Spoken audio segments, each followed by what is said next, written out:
Please, have a seat. President Zelensky, it's an honor to welcome you back to the White House.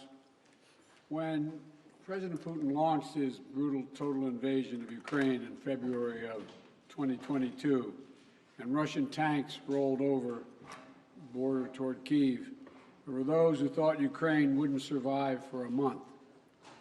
So no one should forget that for you to be here today, again today, nearly 2 years later, and for Ukraine to stand strong and free is an enormous victory already.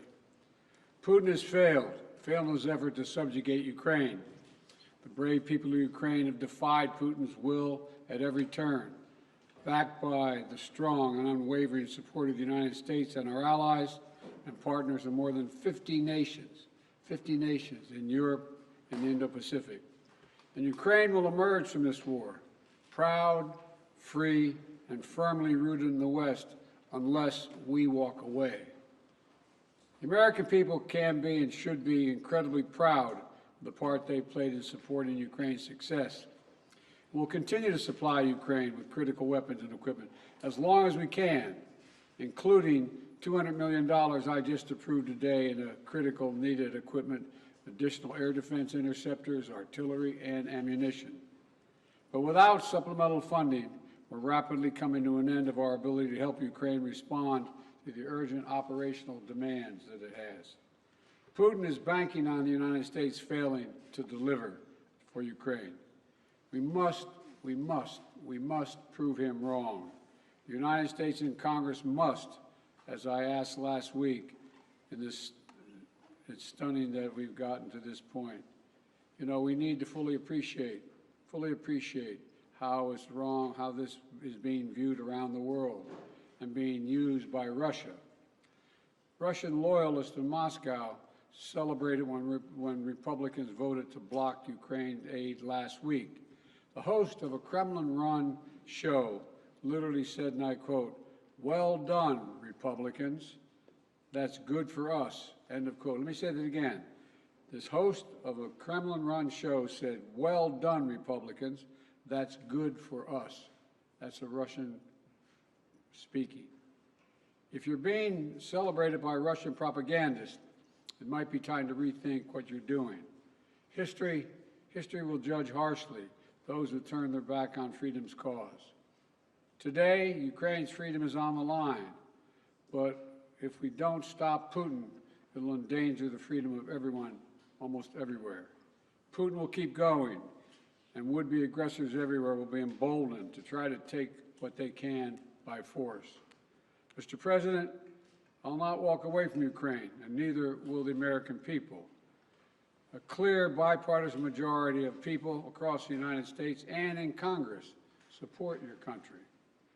They understand, as I do, that Ukraine's success and its ability to deter aggression in the future are vital to security for the world at large. And I have repeatedly made clear from our first day in office, we also need Ukraine to make changes to fix the broken immigration system here. We also need Congress to make the changes to fix the broken immigration system here at home.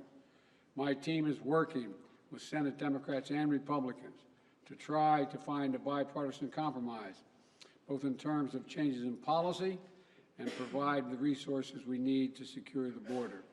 Compromise is how democracy works, and I'm ready and offered compromise already.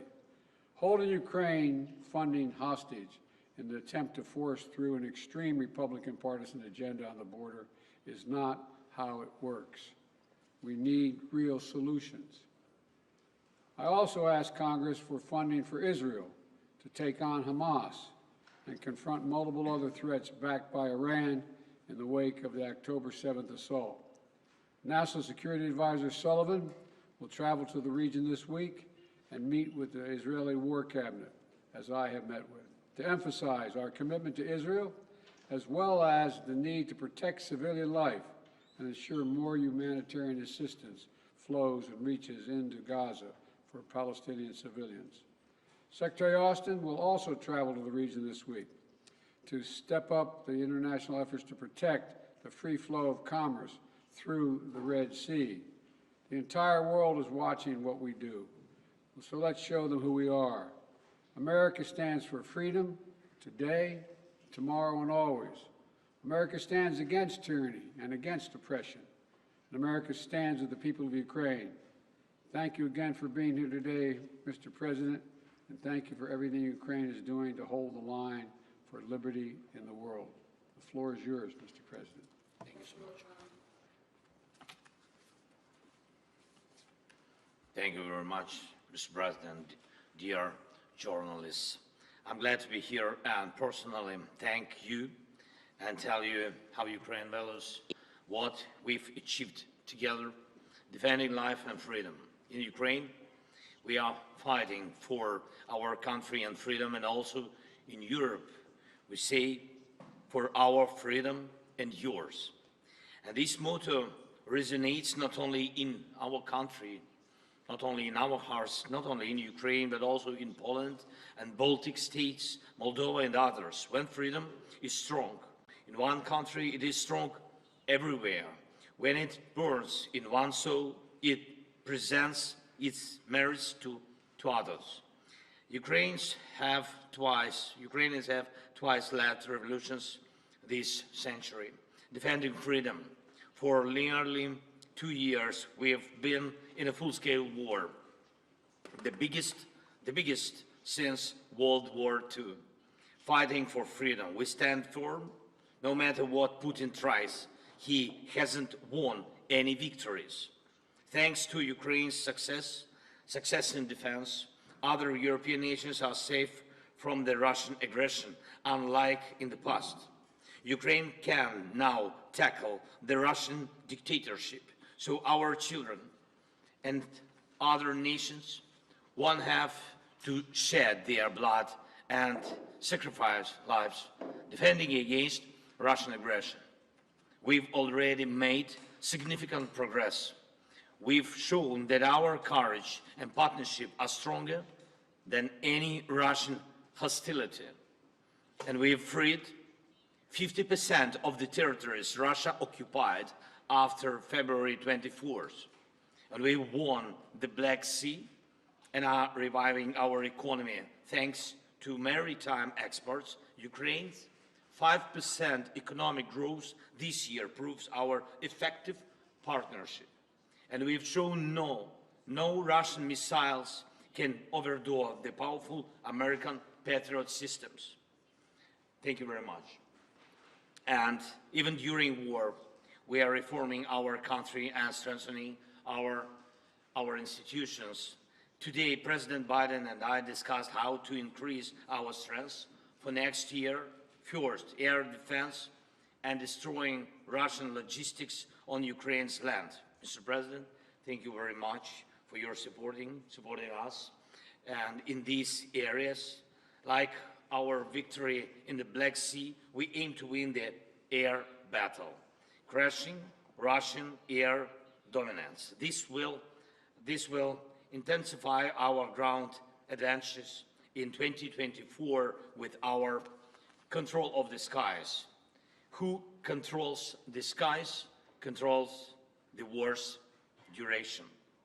And today I would like to thank, of course, for yet another significant defense package with our defenders value very much. Second, yesterday I met with American defense company leaders. They advised us on how to make our defense industries work faster and more effectively.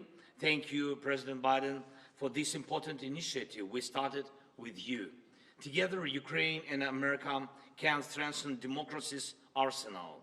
And this is vital for other free nations and the US, as it involves your companies, technologies, and technology advancement and job creation.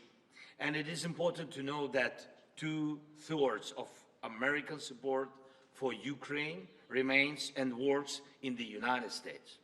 Third, I informed Mr. President that Ukraine has fulfilled all the recommendations of the European Commission regarding the preparation for a decision to start negotiations on Ukraine's accession to the EU, and we constantly communicate with European leaders about our joint steps, sanctions, and political efforts to pressure Russia.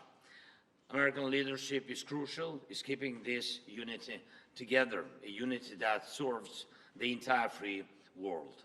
And I thank America for new sanctions, and today we discussed Putin's further isolation and making him pay for his aggression. It's very important that by the end of this year we can send a very strong signal of our unity to the aggressor and the unity of Ukraine, America, Europe, the entire free world. Everything we talked about today will help us in the year 2024. Today's discussions in the White House and in Congress across both parties and both chambers with a speaker were very productive, and I thank you for the bipartisan support. As we approach Christmas, on behalf of all our Ukrainian families separated by war and all sons and daughters on the front, Ukraine's greatest wish is to near this war's victorious end. No one but Putin wants a prolonged war. We dream of a Christmas in a peacetime, of course, and we are working to turn our battlefield success into peace. And we are heading there together with you, and thanks, of course, to your support. Thank you very much, Mr. President. Thank you, America. Slava Ukraini. Thank you. Look, we're going to alternate asking questions. We're going to ask a total of, each ask 2 questions. And I will ask the first question. I will recognize the first question asker. I'll ask a question, Joel, too. But Danny Kemp.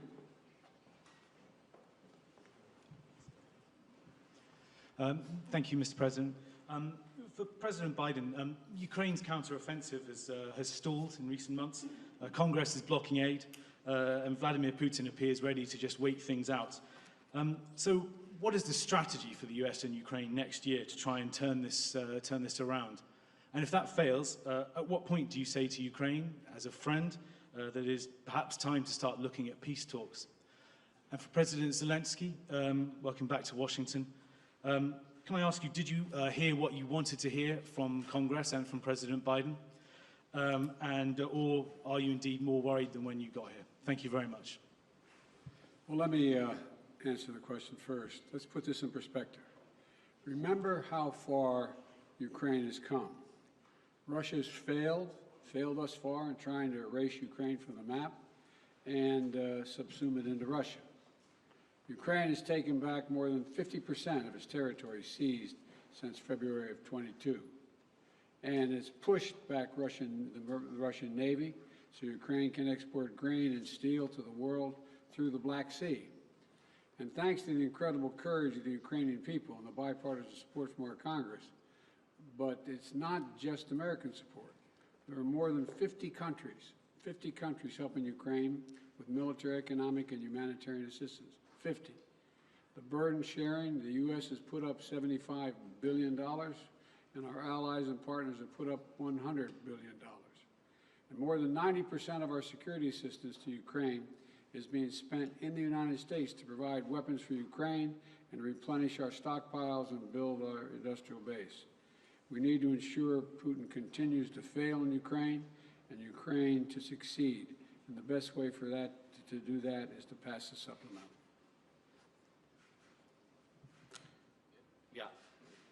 Yeah, can I answer in Ukrainian, please?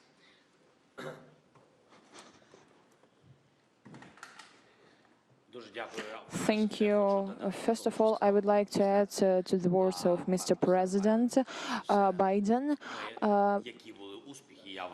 about successes. I think that these were not easy successes. Nonetheless, they were quite serious. They were serious steps forward.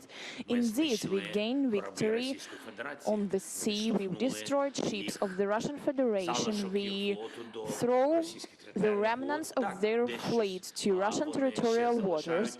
Yeah, they have something in the Black Sea, in the vicinity of our temporarily occupied Crimea, but we are going to proceed this activity. Our guys destroyed 20,000 of Wagner mercenaries. These are serious terrorists who were massing everywhere on African continent, in Syria, in Ukraine. There were a lot of mass, and nucleus of this terroristic organization is not existing anymore. Yes, we had a lot of problems, but nonetheless we were able to do this. Moreover, Russia were not able to seize any part of our territory, any village, any town. I'm not talking about large cities, and we are going to proceed with this. It is good without saying that we have objective, we have clear plan, but if you allow me, I am not able to tell you in public on the details of 2024 operations. If I heard what I want, I heard a lot. Surely I told what I wanted to. I feel and experience the support from President Biden administration, from senators, and we'll be talking with the speaker. I got this signal. They were more than positive, but we know that we have to separate words and particular result. Therefore, we will count on particular result. Thank you. Your turn to ask a question. Sorry. Телеканал Інтер, будь ласка. Inter, please. Oh, thank you for taking my question. Dmitry Anopchenko, Ukrainian television news correspondent. Many Republican voices doubt the ability of Ukraine to win the war. Senator once recently even told that Ukraine need to cede some territories to stop fighting. Pane Volodymyre, to be very honest, have you even considered such a step to cede the territories to stop fighting? And Mr. Biden, could you please clarify the policy of your administration, the strategy of your administration on Ukraine? Is it about helping the country to defend itself or to win the war? Because it's obviously such a difference. I will begin. Okay. Ваше запитання до мене, чи готові ми віддати території, я так розумію? Your question is, if we are ready to give up our territories? Слухайте, питання не тільки в наших словах чи в думках. Питання в тому, на що ми готові, на що ні. Як може Україна просто віддати свої території? Тобто це абсолютно божевілля. Якщо чесно, дуже часто згадуємо Бога, це точно не по-християнськи. Там живуть наші люди, там живуть сім'ї, там діти. І все це частина суспільства українського. Але ми говоримо про живих людей. Їх над ними знущаються, їх гвалтують, їх вбивали. І ми це прекрасно знаємо. І тим голосам, які пропонують віддати наші території, як віддати своїх людей, питання ж не тільки в землі, питання в живих людях, в їх судьбах, в історіях їх, питання в цих сім'ях і в дітях. Віддати територію, віддати дітей. Ну нехай ті голоси, я не знаю, хто про це говорить, у мене до них одне питання, чи готові вони віддати своїх дітей в руки терористів. Думаю, що ні. We want to see Ukraine win the war. And as I've said before, winning means Ukraine is a sovereign, independent nation and that can afford to defend itself today and deter further aggression. That's our objective. Trevor, Reuters. Thank you, sir. First, a question for both of you. Given the Republican skepticism of the Ukraine effort, do you worry that a second term for President Trump would be the end of an independent Ukraine? That's for both of you. And then for you, President Biden, just an update, if you could, on the situation in Gaza, on the reports that Israel has begun flooding Hamas tunnels, and just the offensive in southern Gaza generally. How long do you think that operation should last? Thank you. First of all, with regard to political support for Ukraine, there is a strong bipartisan political support for Ukraine. Small number of Republicans who don't want to support Ukraine, but they don't speak for the majority, even the Republicans, in my view. We're in negotiations to get funding we need, not to promise, not making promises, but hopeful we can get there. I think we can. And you're right, the world's watching what we do. Would you send a horrible message to an aggressor and allies if we walked away at this time? And it would hurt our national security. Do you want me to answer the other question as well? With regard to, say it again? Sorry, so the question was just if you could talk a little bit about the Gaza operation, Israel flooding Hamas tunnels, and if you've had conversations with Bibi Netanyahu about how long that operation should last. Well, I have had conversations with Bibi Netanyahu, and I want to make sure that we don't forget what we're doing here. We have to support Israel because they're an independent nation that's being, I mean, the brutality, the inhumanity, the way in which Hamas treated the Israelis, and I mean, raping and burning and beheading. I mean, it's just beyond comparison, and to anything else that I've seen since I've been here, and I've been around for a long time. But I think that we have made it clear to the Israelis, and they're aware, that the safety of innocent Palestinians is still of great concern. And so the actions they're taking must be consistent with attempting to do everything possible to prevent innocent Palestinian civilians from being hurt, murdered, killed, lost, etc. And look, it doesn't lessen the responsibility going after Hamas to innocent Palestinians and Hamas. Look, we have a responsibility to protect citizens and ensure they have access to humanitarian assistance. That's why I've worked so hard with our Arab friends as well as the Israelis to get humanitarian assistance into Israel, literally getting up to 140 trucks loaded with gear, loaded with food, loaded with everything that is needed by the Palestinians, including fuel. So, you know, Israel has stated its intent to fulfill these responsibilities. It's very difficult. With regard to the flooding of the tunnels, there is assertions being made that there's quite sure there are no hostages in any of these tunnels, but I don't know that for a fact. I do know that, though, every civilian death is an absolute tragedy, and Israel stated its intent, as I said, to match its words with its intent with actions. That's what I was talking about today.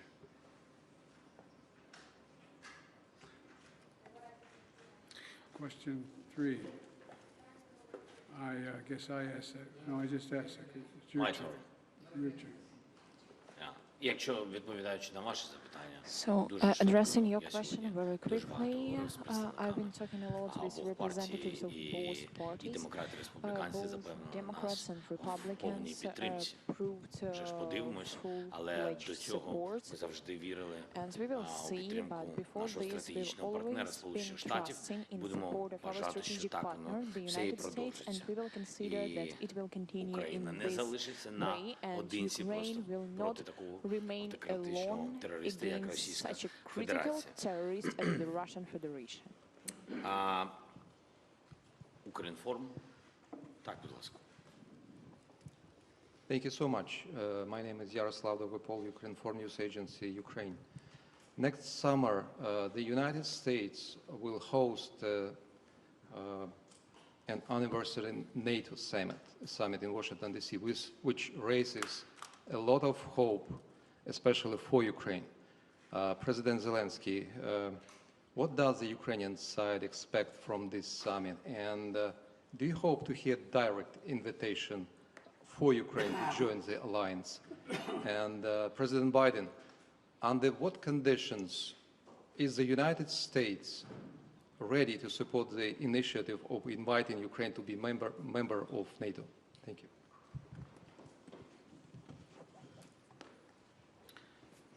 Thank you for your question. I will answer very quickly on this very complicated question. We are not allies till now. We are allies, but we are not members of NATO. So that's why I think I will pass this question to our big friend, President Biden. Well, look, I'm very proud that how strong and unified NATO has become. And now it's even larger. Putin wanted the federalization of NATO when I met with him in Geneva right after I was elected.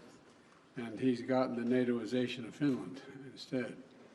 And NATO will be in Ukraine's future, no question about that.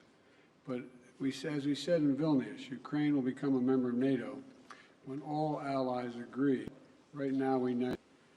And, you know, we launched a joint declaration of support alongside President Zelensky and the G7 leaders in Vilnius, outlining a long-term commitment to supporting Ukraine's defense needs.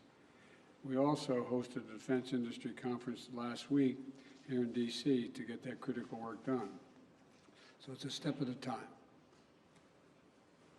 Thank you all very, very much. This concludes the, thank you everybody. Thank you everyone. This concludes the press conference. Thanks everybody. Thanks everybody. Distinguished guests, please remain in your seats while the principals depart.